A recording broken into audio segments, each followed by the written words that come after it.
p302. A certain gyroscope consists of a uniform disc with a 50 centimeter radius mounted on the center of an axle that's 11 centimeters long and of negligible mass. The axis is horizontal and supported at one end.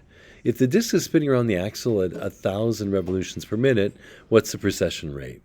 So this one's a plug and chug. Precession rate in radians per second is given by the mass times g times how far the center of our rotating object, r, is away from the pivot point, divided by the angular momentum, I times omega.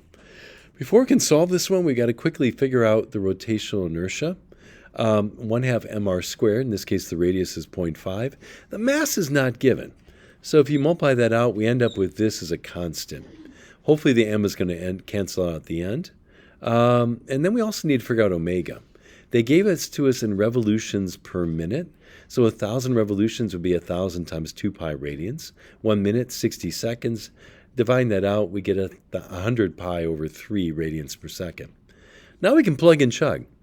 Mass, we don't know. G, 9.81. R is half of that 11 centimeters, so 5.5 centimeters, over I, which we found down below, times omega.